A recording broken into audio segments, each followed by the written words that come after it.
Olá, seja bem-vindo ao nosso Agro.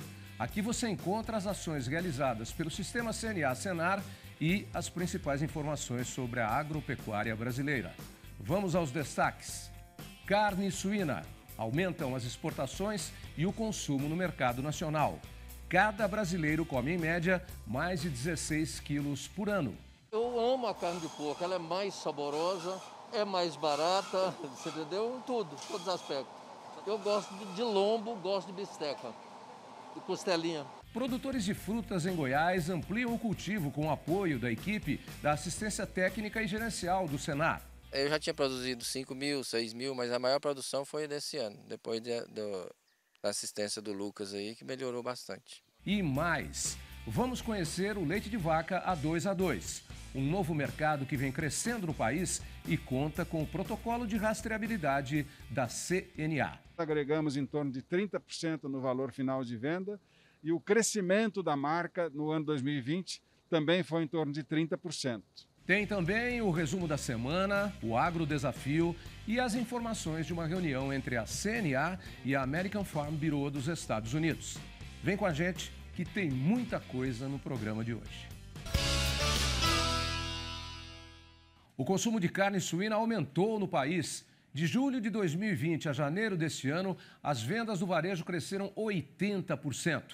Nas exportações também tivemos aumento em 2021, o que mostra a procura pela nossa carne em todas as regiões do planeta. Veja na reportagem. Bacon, lombo, pernil, presunto e mais uma infinidade de produtos. A carne suína, além de saborosa, vai à mesa dos brasileiros com preparos diversos. É ótima também para o churrasco e como aperitivo. E as vendas têm aumentado. No varejo, as compras cresceram 80% no segundo semestre do ano passado, segundo dados da Associação Brasileira dos Criadores de Suínos. Procura que é percebida nos supermercados e açougues. Entra aí naquela questão da oferta e da procura, né? Um produto de uma qualidade boa e com um preço mais acessível, com certeza o consumidor vai fazer aquela migração, mesmo que seja temporária. A visão do brasileiro em relação à carne suína vem mudando nos últimos anos. Pesquisas apontam que o consumidor já identifica esta proteína como saudável e recomendada por muitos médicos e nutricionistas. Cada brasileiro consome, em média, 16 quilos e 800 gramas de carne suína por ano. A gente gosta muito e acha que a carne de porco é uma excelente opção dentre as opções de carne, né? Em termos de gordura e tudo isso. O custo-benefício atualmente está entre os melhores, né? Então tudo isso faz a gente acabar consumindo mesmo. Eu amo a carne de porco, ela é mais saborosa, é mais barata, você entendeu? Tudo, todos os aspectos. Eu gosto de lombo, gosto de bisteca, de costelinha. Existe um grande potencial de crescimento, não somente na produção, mas no consumo interno, né? Já que ele vem crescendo de forma consistente e a população, de modo geral, tem visto a carne suína como uma opção interessante de proteína para o dia a dia. Mesmo com os bons números no mercado interno, os criadores de suínos têm enfrentado dificuldades. O custo de produção vem aumentando nos últimos meses. Só o gasto com a alimentação dos animais corresponde a 80% dos custos da atividade. Essa é uma queixa que se repete entre os suinocultores. Os preços recuaram, nossa atividade entrou no negativo, trabalhando com margens negativas. Nossos principais itens de ração, nosso principal custo de produção é a ração, e dentro da ração, soja e milho são os que mais contribuem. Os preços estão batendo recorde, subindo muito. Então, 2021 a gente vai ter um ano muito desafiador para a suinocultura. Nós estamos trabalhando aqui com milho na faixa de R$80, farelo de soja acima de R$2.500 a tonelada. Por outro lado, a gente percebe que a exportação vem firme, vem forte da carne suína, principalmente para a China, que corresponde ao nosso cliente, que corresponde com mais de 50% das importações da carne suína. Os números confirmam esse crescimento nas vendas externas. Segundo o Ministério da Economia, desde janeiro, a carne suína vem crescendo mês a mês, tanto em valor quanto em toneladas. A expectativa do setor é que o comércio internacional continue aquecido. Quando olhamos o trimestre, o acumulado é de mais de 590 milhões de dólares e mais de 253 mil toneladas exportadas de janeiro a março de 2021, que comparados com o mesmo período do ano anterior, é 20% maior. Vale destacar que a conquista do mercado externo e o aumento do consumo brasileiro também são resultados de uma vigilância sanitária eficiente. Por isso, o Ministério da Agricultura, a CNA e outros parceiros estão trabalhando no projeto piloto de vacinação da área não livre da peste suína clássica. O objetivo é conquistar para o Brasil o reconhecimento internacional de área livre da doença. O Brasil se destaca hoje no mundo tanto em produtividade, o que garante uma carne a um preço acessível, competitivo, quanto na questão sanitária. O Brasil tem os rebanhos com o melhor status sanitário do mundo, que nos garante uma carne de qualidade na gôndola do supermercado, garante uma conquista de mercados exigentes para exportação, e nesse sentido o produtor tem um peso muito importante. Produtores de frutas em Goiás contam com o apoio da assistência técnica e gerencial do Senar. O trabalho acompanha todas as etapas do cultivo. Os resultados já são expressivos e mudaram a realidade de muitos agricultores e suas famílias. A reportagem foi feita antes do uso obrigatório da máscara. Os irmãos Nilson e Osmar são produtores de mudas de limão, laranja, tangerina e mexerica no município de Goianira. Há 24 meses, eles contam com assistência técnica e gerencial na propriedade, que produz 35 mil mudas por ano em 2 estufas. Número que só foi possível com o atendimento do Senar. Hoje nós já temos um padrão de muda já adequado, As folhas já tudo sadia, não tem minadora, não tem nada.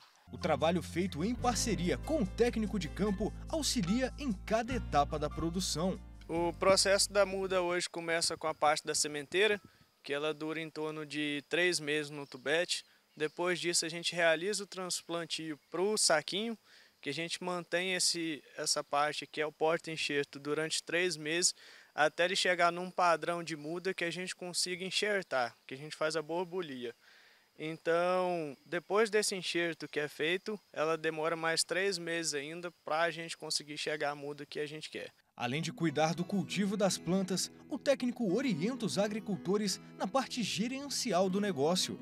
Com o caderno do produtor, eles mantêm o controle de despesas e receitas. Geralmente nós não tínhamos anotação nenhuma.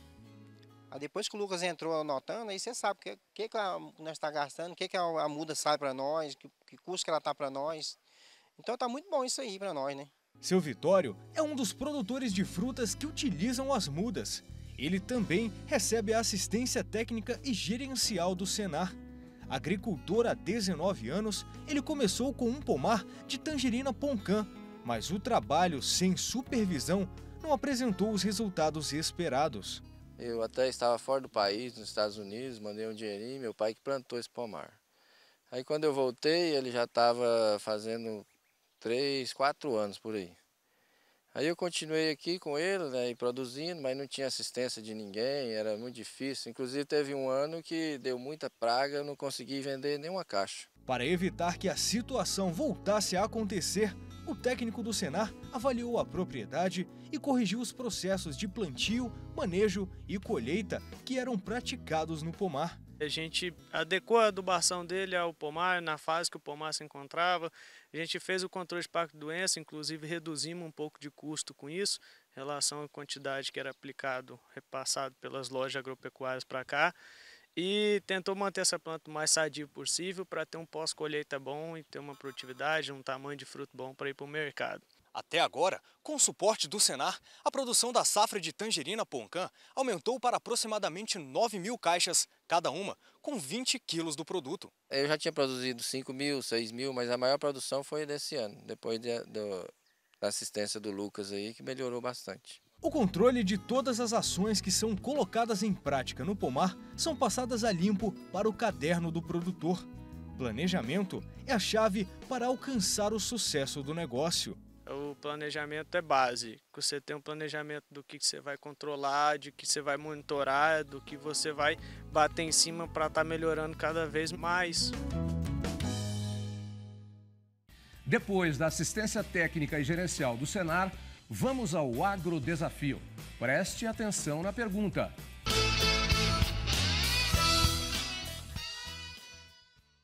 Quantas safras de milho são colhidas por ano no Brasil? 3, 4, 5 ou 6? Já sabe a resposta? Vá pensando. A gente te fala logo depois do intervalo.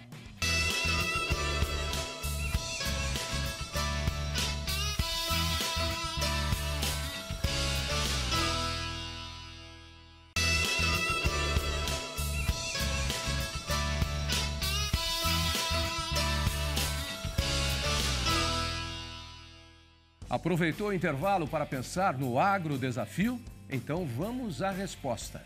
Quantas safras de milho são colhidas por ano no Brasil? 3, 4, 5 ou 6? Acertou quem apostou em 3 safras.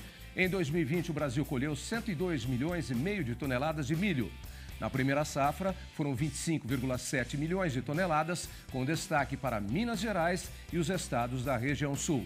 A segunda safra é a principal do país, com 75 milhões de toneladas, e o Mato Grosso é o maior produtor. Já na terceira safra, a produção é de 1,8 milhão de toneladas, com predomínio na região Nordeste. Para a safra 2020-2021, a Conab estima uma produção nacional de 109 milhões de toneladas de milho. O cereal é um dos mais utilizados no mundo, seja na alimentação humana, ração animal, produção de etanol, entre outros produtos. Você já ouviu falar de leite de vaca tipo A1 ou tipo A2? A qualidade nutricional é a mesma. A diferença está em uma proteína. O leite tradicional possui ambas, a beta-caseína A1 e A2. Porém, em algumas pessoas, a beta-caseína A1 provoca má digestão. Nesses casos, o consumidor tem a opção do leite contendo exclusivamente a beta-caseína A2. E para valorizar esse mercado, o movimento Beba Mais Leite lançou o Leite Vacas A2A2, que faz parte dos protocolos de rastreabilidade sob gestão da CNA. Ai, eu voltei a tomar leite, que é alegria, né? Um costume de família, com os meus irmãos. Um copo de leite tem o poder de fazer a Gabriela sorrir. Só que esse costume, que vem de família, precisou ser interrompido durante um ano por causa da saúde. A jovem nasceu com problemas cardíacos e desenvolveu várias doenças autoimunes. O leite tradicional tem a mesma qualidade e padrões nutricionais que o leite Vacas A2A2. Só que em algumas pessoas, caso da Gabriela, pode provocar desconforto pela má digestão da proteína beta-caseína A1. Dá uma disfunção no intestino, né, a dificuldade no intestino, e sempre os sintomas das doenças que eu tenho. Há pouco mais de 2 anos, ela ficou sabendo sobre uma fazenda perto de sua casa, no interior de São Paulo, que estava produzindo leite A2A2. Sem saber o que era, Gabriela consultou a nutricionista, que aprovou o consumo. Os desconfortos não apareceram mais e a psicóloga pôde, finalmente, voltar a saborear o leite. Depois que eu voltei a tomar leite, eu não vivo sem leite, café da manhã, café da tarde, antes de dormir. É um conforto até emocional. O leite que Gabriela está tomando vem desta fazenda em Descalvado, no interior de São Paulo. É ordenhado destas vacas que produzem naturalmente apenas a proteína beta-caseína A2, que não provoca o desconforto da má digestão. Quando decidiu investir nesse tipo de leite, o produtor fez o DNA de todo o rebanho para identificar as fêmeas que tinham o genótipo A2A2. Foi o primeiro passo a caminho da certificação. Esta fazenda é pioneira, é a primeira no país a obter a certificação do leite A2A2. São 2.000 vacas que produzem esse tipo de leite e os animais são identificados por um brinco na orelha. Olha só, vaca A2A2. Quando a gente cumpre todo o protocolo de certificação A2A2, cada animal que fez o seu DNA e é garantidamente um animal caseína A2A2, ele recebe um brinco da certificadora. Os animais destinados à produção do leite Vacas A2A2 ficam em lotes e a ordenha é feita separadamente para que não haja erros. Além dos brincos, o produtor recebeu autorização para incluir este selo nas embalagens do produto, já que a própria fazenda faz a comercialização. Lançado em 2019, o selo Vacas A2A2 garante a origem e confirma ao consumidor que não há mistura com o leite tradicional produzido por vacas que têm o genótipo A1. A adesão ao programa é voluntária e todo o processo é auditado. O produtor precisa atender alguns requisitos para conseguir a certificação. O cerne do checklist é garantir o risco da não mistura, né? Então, é desde a identificação dos animais, a genotipagem desses animais para identificar o genótipo A2A2 e depois todo o processo de obtenção do leite, passando pela ordenha, segregação do leite, recepção na indústria, envase desse produto de maneira segregada, separada, para garantir que não haja mistura. Segundo o produtor, a certificação agregou valor à marca e mais renda para a família. Nós éramos posicionados abaixo dos concorrentes do leite tipo A e hoje nós somos posicionados acima dos concorrentes. Então nós agregamos em torno de 30% no valor final de venda e o crescimento da marca no ano 2020 também foi em torno de 30%. Trouxe muita confiança o fato de ter um selo, um certificado desses na nossa embalagem. A Confederação da Agricultura e Pecuária do Brasil é responsável pela gestão do protocolo de rastreabilidade Vacas A2A2. Na plataforma AgriTrace, o produtor conhece os detalhes da certificação, a lista de laticínios parceiros e consegue fazer a sua adesão.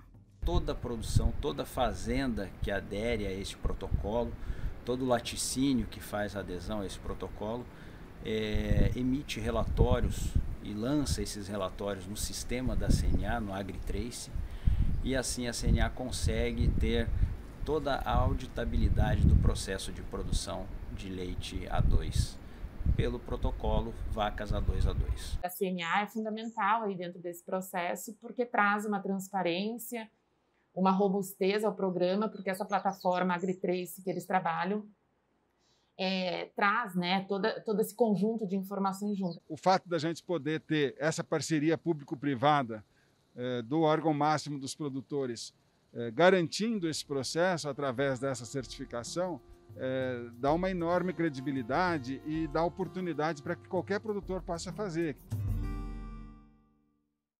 E chegou a hora do resumo da semana com Francisco Jordão. Tudo bem, Francisco? Olá, Otávio. Olá, você de casa. O Ministério da Agricultura atendeu o pedido da CNA e de outras entidades do setor e renovou a autorização que facilita a venda de leite por pequenos laticínios. De acordo com o ofício do Ministério, laticínios com selo de inspeção federal poderão comprar leite a granel cru de pequenas indústrias com selo de inspeção estadual ou municipal. Veja o que mais o Sistema CNA-Senar fez para você, produtor. A CNA promoveu um debate virtual com integrantes do governo para lançar um estudo que mostra o potencial de produtos agropecuários nas exportações à Coreia do Sul. E a Aliança Agro-Brasil da CNA discutiu com associações do setor formas de ampliar a participação do agro no mercado asiático. Ainda na área internacional, o projeto AgroBR realizou um treinamento online para produtores de frutas e derivados.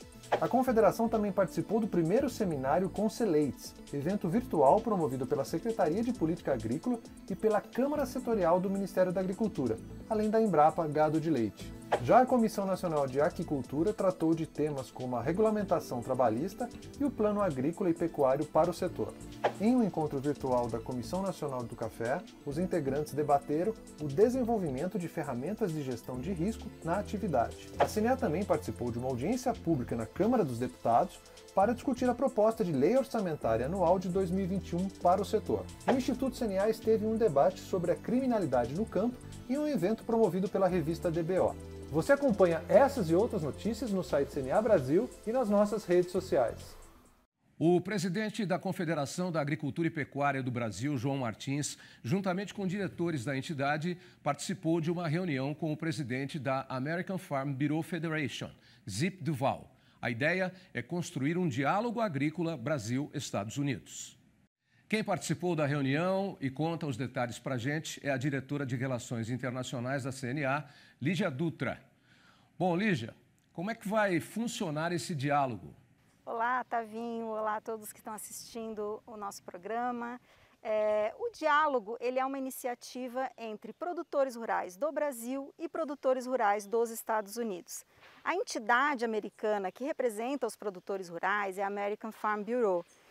Eles são a CNA lá dos Estados Unidos, o equivalente à CNA, uma associação de produtores, uma entidade privada. A nossa ideia é organizar um diálogo todos os anos de alto nível, onde os produtores possam trocar ideias sobre temas que são importantes na produção agropecuária, tanto nos Estados Unidos quanto no Brasil. Muito bom, Lígia. Um ponto importante da reunião que foi destacado pelo presidente João Martins é a participação dos pequenos e médios produtores no comércio internacional? Exatamente. Por quê? Porque no comércio internacional, para a gente vender os nossos produtos, ele é feito por muitas regras, regras que às vezes são feitas de forma multilateral, ou seja, com muitos países em organismos multilaterais, ou também regras bilaterais entre o país que compra e o país que vende. Por isso essas regras afligem diretamente as nossas negociações e a nossa capacidade de vender nossos produtos, principalmente produtos mais diversificados, produtos de pequenos e médios produtores, feitos em cooperativas, em associações. Esses produtos que têm um acabamento maior, uma agregação de valor maior, eles são submetidos a todas essas regras. E por isso que é importante a gente conversar com os produtores americanos, porque assim como as regras impactam os produtores brasileiros, também impactam os americanos. E os americanos têm conseguido transitar melhor no comércio internacional, vendendo seus produtos de pequenos e médios produtores. Então nós estamos aí trocando experiência, aprendendo também com os produtores americanos e ensinando aquilo que o Brasil tem feito também de positivo na sua agricultura e no apoio ao pequeno e médio produtor rural. Muito bem, Lígia. Na reunião, o presidente da American Farm Bureau, Zip Duval, falou de alguns desafios enfrentados pelos produtores norte-americanos. E a pergunta, Lígia, é essa aqui. Esses desafios são parecidos com os nossos? Pois é, Tavinho, esse foi um ponto muito interessante na reunião, porque a gente conseguiu ver que o produtor rural, tanto no Brasil quanto lá nos Estados Unidos, enfrentam muitos desafios comuns. Por exemplo, foi muito falada a questão da conectividade, ou melhor, da falta de conectividade no campo. Lá nos Estados Unidos isso também é uma questão. Você pense que hoje num mundo onde o comércio, até o comércio eletrônico vem crescendo muito, você não ter acesso à internet é um problema gigante, é um problema para a produção, é um problema para a comercialização. Outro ponto que foi muito falado também foi a questão de infraestrutura. Apesar dos americanos terem uma infraestrutura muito melhor que a nossa aqui no Brasil, a gente sabe que existe uma diferença, estamos melhorando, mas existe assim uma diferença. Eles acham ainda que tem que melhorar muito, então estão cobrando investimentos do governo deles também com relação à infraestrutura. Esse e muitos outros temas, como avanços tecnológicos também que estão sendo utilizados na agricultura e que são desafiadores para eles e para a gente aqui no Brasil. Então a gente tem muitos pontos de convergência. É isso, Lígia. É sempre importante para o agro brasileiro fortalecer as nossas parcerias comerciais, seja com os Estados Unidos ou com a China, que hoje é o principal mercado dos nossos produtos? Com certeza. A China é um grande parceiro para o Brasil, é um parceiro importantíssimo. A gente está aumentando as nossas exportações para eles e nós temos hoje um grande potencial de diversificar nossas exportações para a China. A gente exporta muito em quantidade, mas ainda poucos produtos. Então a gente pode inserir mais produtos na nossa pauta exportadora, mas é interessante também a gente entender que outros mercados não deixam de ser importantes por conta disso. E os Estados Unidos hoje é o nosso terceiro mercado de exportação de produtos agropecuários, após a China e a União Europeia. É um mercado importante. Os Estados Unidos também são um grande parceiro comercial da China, inclusive nós temos aí uma complementariedade de produção, quando a gente está produzindo aqui e vendendo para os chineses, os americanos estão plantando e vão colher depois. Então a gente tem uma afinidade aí que a gente precisa estreitar, né, e um relacionamento que temos que fortalecer com os americanos até para a gente pensar no comércio com outros países. Muito obrigado. Agradeço você, Lígia Dutra, diretora de Relações Internacionais da CNA, pelas informações dessa reunião tão importante. E o nosso Agro termina aqui. Lembrando que todas as ações que você acompanhou no programa de hoje só são possíveis com a sua contribuição, produtor rural. A gente volta na próxima semana com mais novidades do setor agropecuário brasileiro. Tchau.